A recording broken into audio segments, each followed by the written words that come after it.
He is one of the youngest candidates contesting the Sri Lankan presidential elections.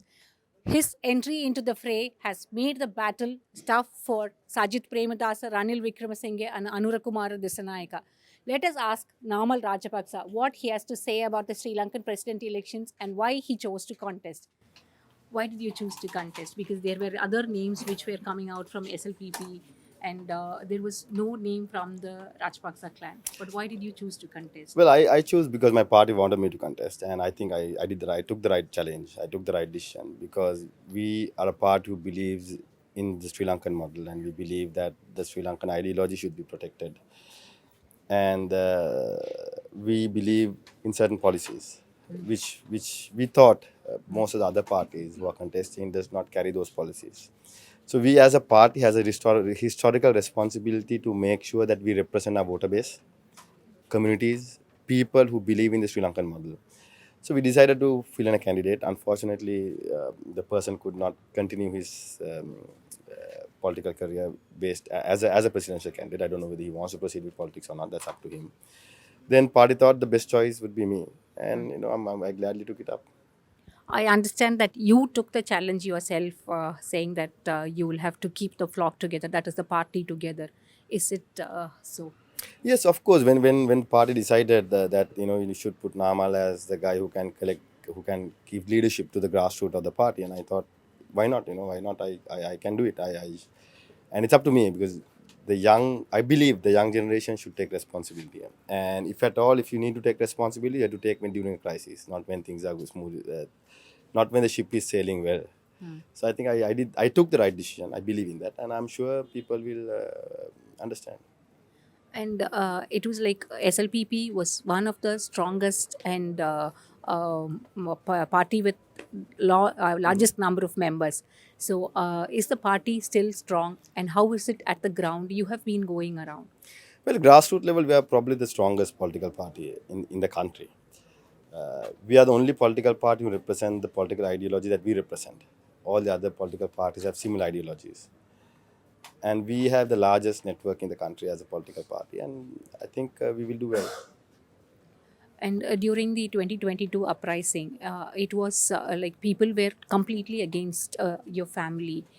So, do you think you are carrying the baggage on your shoulder this time, fighting for the legacy, fighting for the party, fighting for the welfare of the Sri Lankans? Well, I think I'm a different breed. I'm a new generation politician, new generation Rajapaksa who has learned from the past. So I'm sure that is my responsibility, and I have to be more modernized with my policies and my approach. I believe because our policies will be remaining, but the approach will be more modernized. So it doesn't matter for me, what has happened in the past, as long as I've learned where we have gone wrong and learn what we have done right, and correct the mistakes and move forward. So part of SLPP is with Ranil Wickramasinghe because you supported him in 2022, and then part of them have now moved to SJB also. So where do you see your party now? Well, my party is strong, probably the most stable political party in the country at the moment, and the most strongest political party. So most of these coalition that has been created in purpose of winning elections will be over by the end of elections. But SLPP still will remain as the strongest single political party in the country. So if at all, if a young person or a voter is looking at a long-term vision, long-term politics or long-term commitment, affiliation, SLPP is the place. So what is your promise to the youngsters of Sri Lanka? Because I understand from your manifesto that you are focusing on the youth of this country. So what is your promise to them? We will transform Sri Lanka. We will make a modern Sri Lanka. We will protect our culture. I can guarantee you on that. We will not divide our country. We will always make sure that we stick to our core values, but we will modernize. We will create the fastest growing economy in Sri Lanka, in Asia, and Sri Lanka will be the modern hub of Asia. So we will be the destination in Asia. So the IMF bailout package has happened, and you are moving out of the debt crisis. Is it so? Well, see, the IMF is not only option. It is an option, but IMF is not only option. India has given us $4 billion, and IMF is only giving us 1.2 or something around $1 billion. China has helped us.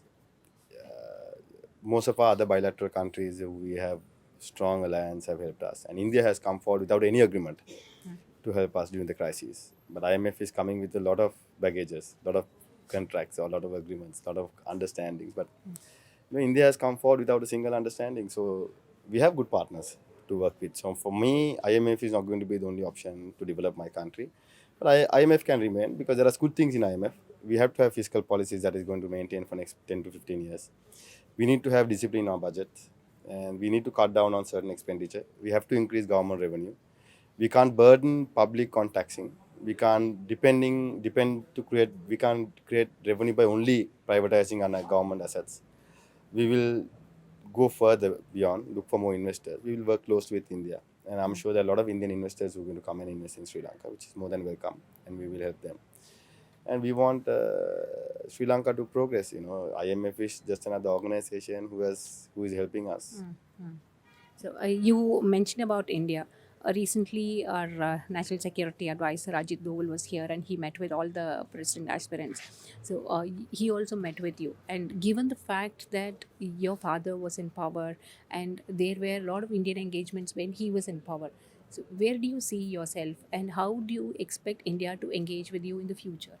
I think India has been there for Sri Lanka for a long time, and India has to be a progressive partner because stability in Sri Lanka, progress in Sri Lanka is good for India. The stability and progress in India is very good for Sri Lanka. So this is what the Sri Lankan politicians should understand. So we should strengthen our cultural and economic ties. And Sri Lanka is a Buddhist nation.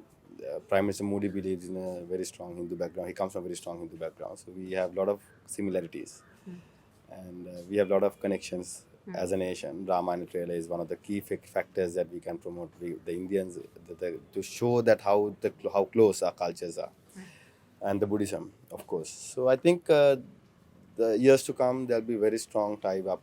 There'll be very strong bilateral and people relationship between the two nations, and that is a must. Where do you see yourself in the next 10 years in Sri Lankan politics? Are you going to carry the legacy of your father, stand on it, and his charisma, or will it be on your own? Well, I'll be on my own with his charisma. But I don't know whether I can take it 100% from him. He's probably one of the global leaders who has the best charisma in his personality, which a lot of people believe it cannot be matched. But I'll be Namal Rajapaksa. I'll be Mahinda Rajapaksa's son.